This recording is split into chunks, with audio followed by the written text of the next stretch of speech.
After the Russian Kremlin was attacked by drones on May 3, Russia quickly understood this time. The US military is behind it. The outside world has further escalated concerns about whether a military conflict between the United States and Russia will break out. At such a critical moment, where did the US military's big killer aircraft carrier battle group go? What makes the United States very embarrassed now is that as early as the end of April, the Bush aircraft carrier that had been deployed in the Mediterranean for more than 8 months had returned to the United States. At present, the United States does not have any available aircraft carriers in the direction of Europe. At the same time, the first ship of the U.S. Navy's new generation of aircraft carrier, known as the strongest aircraft carrier in history, the Ford Aircraft Carrier Strike Group, has set off for European waters on May 2, starting its first combat readiness cruise.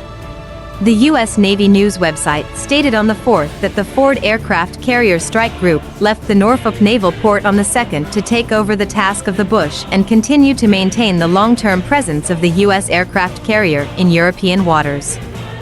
The battle group includes the Ticonderoga-class guided missile cruiser Normandy, Arleigh Burke-class guided missile destroyers La Marge, McFall, and Thomas Hudner. The Ford, as the most powerful and advanced aircraft carrier in the United States, is the second time it has been deployed to sea since it entered service in 2019, and it is also the first time it has performed a combat readiness cruise mission. The carrier made its first deployment in the Atlantic last year and held joint exercises with European allies. The U.S. Navy admitted that the short-term deployment was only a stress test for the aircraft carrier's systems.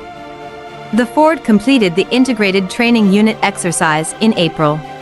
This is a comprehensive pre-deployment assessment of a carrier strike group, certifying that the carrier has received all certifications and completed all pre-deployment requirements. According to the U.S. Navy's plan, the Ford will continue to patrol for at least 6 months during this deployment. The U.S. Navy Times reported that the Aircraft Carrier Strike Group plans to conduct routine operations in the waters surrounding Europe, with a high probability of being deployed to the Mediterranean to deter Russia. The Mediterranean Patrol conveyed to Russia our determination to defend every inch of NATO countries' territory across the Turkish Strait. What worries the American media is that before the departure of the Ford aircraft carrier, no one thought that the situation between Russia and Ukraine would suddenly become so tense. What exactly will happen to the Ford on this deployment remains to be seen. It's heading towards Europe, which is in the midst of a very serious security crisis following the outbreak of the Russia-Ukraine conflict.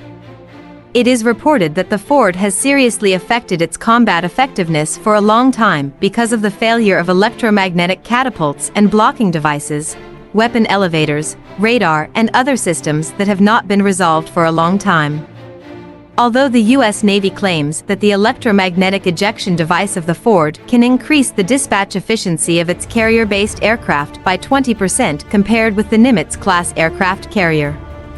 But the system's poor reliability has been worrying the U.S. Navy.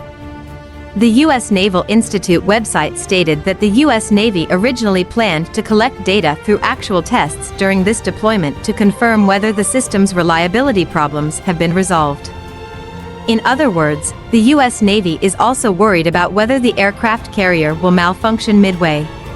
In addition, according to the information reported by the U.S. Navy, the Ford is currently equipped with F divided by a -18 E divided by F Super Hornet fighter jets, EA-18G Growler electronic warfare aircraft, E-2 Hawkeye air early warning aircraft and Sea-Hawk helicopters, but not the much-anticipated F-35C stealth carrier-based fighter.